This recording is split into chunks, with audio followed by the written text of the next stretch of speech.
this is a different way of greeting you in the morning or the afternoon or the evening than I'm used to. I am used to seeing all of your smiling faces on the rug in front of me and reading to you there, but because of some things that are going on, we're going to be doing things a little bit differently over the next few weeks.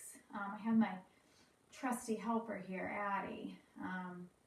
She really likes to be by my side all the time, but she may wander off if she sees a squirrel or a person or a leaf or something outside. So hopefully she'll stay quiet and she won't bark in the middle of my video, but it could happen. So each day, friends, I am going to try to send you and your family a video with a book that I will be reading to you. It is just a fun way to still share stories together, even though we can't be together in person. I will also try to do a message each day, just like we would if we were in our classroom. The only difference is that we can't play games like I Spy together, but maybe you could pause the video after I read the message, and whoever you're with during this time, you could turn and talk to them, and they could talk to you about the question that I have in the message. So, yeah, let's get started. When we left off last week together, we had been working really hard on noticing and wondering. We learned that we notice with our eyes, and it's something that our brains just kind of do on their own. And sometimes, at the end of a book, we wonder things. The book leaves us wondering. Addie, leave it. No. And we worked mostly with fiction books and stories, but we switched on Friday to talk about nonfiction books, about how nonfiction books do the same thing.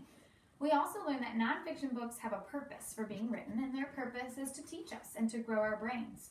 On Friday, we learned a little bit more about dolphins, and that was awesome. So today, I thought we could continue with some ocean creatures, and I checked this book out of the White River Library the other day, and it's called Sea Turtles. So we, in just a moment, will read and learn more about sea turtles.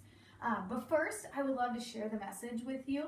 And like I said, at the end of the message, you can pause the video and turn and talk to whoever you're with today. So here's our message. Good morning, friends. Today, we will read and learn about sea turtles. What is something you already know about them? Tell someone you are with. So if you want to pause and tell someone that you're with what you know about sea turtles, you could do that now. And then when you're done, just push play and we'll keep going. Okay, the book we're going to read today is called Sea Turtles. As I'm reading, I want you to think about two things. I want you to think about something cool you notice with your eyes, maybe something going on in the pictures. And then at the end, I want to know, what do you still wonder about sea turtles? Because this book is going to teach us a lot about them, but not everything. So think about those two things as we are reading today. Sea turtles. Addie wants to learn about them too. Okay, this is the table of contents, and we really quickly on Friday talked about how this just tells us what we're going to learn about in our book today.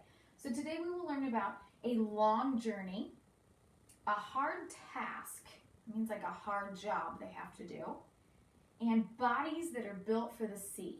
So I bet we're going to learn a little bit about what makes their bodies special for where they live. A long journey. A female sea turtle swims through the sea. She flaps her front flippers like wings. Her back flippers help her steer. So I did not know that. See, I learned that today. I did not know that their front flippers and back flippers have different jobs. She swims hundreds of miles to the beach where she was born. Why does she travel so far? Sea turtles return to their home beach to lay their eggs.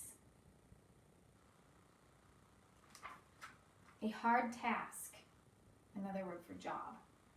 The sea turtle pulls herself out of the water. She then crawls to a dry patch of sand. Using her flippers, she digs a hole. I wonder what she's going to use that hole for. The female sea turtle lays her eggs in the hole.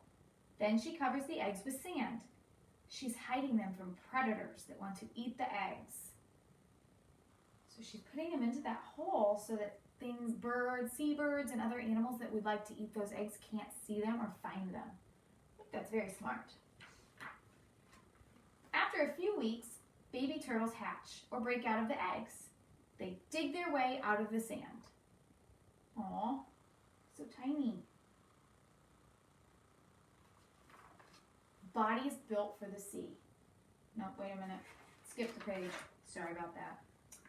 Then the baby sea turtles head for the ocean. They must move fast. Birds and crabs may try to eat them.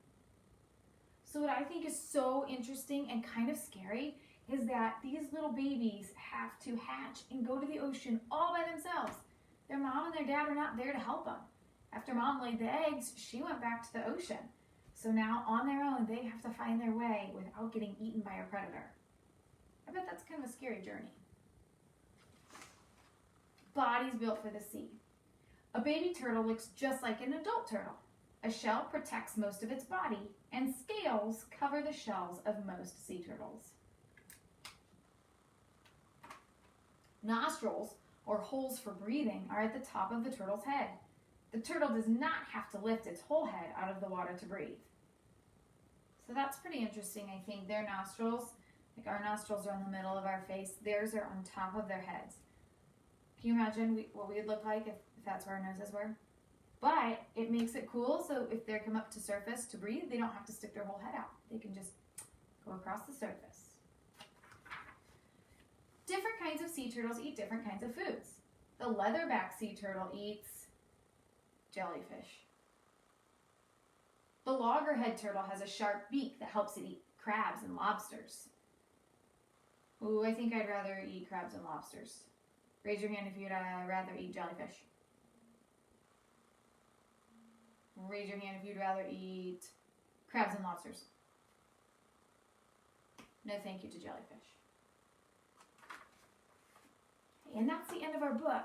So during this book, I'm curious to know, what is something you noticed? And what is something that you still wonder? And I might even add something else there. What did you learn? Hopefully this book taught you at least one new, cool, or interesting fact about sea turtles. So, as you finish up this part of your learning today, share some of what you learned with whoever you are with. And I will see you tomorrow. Bye.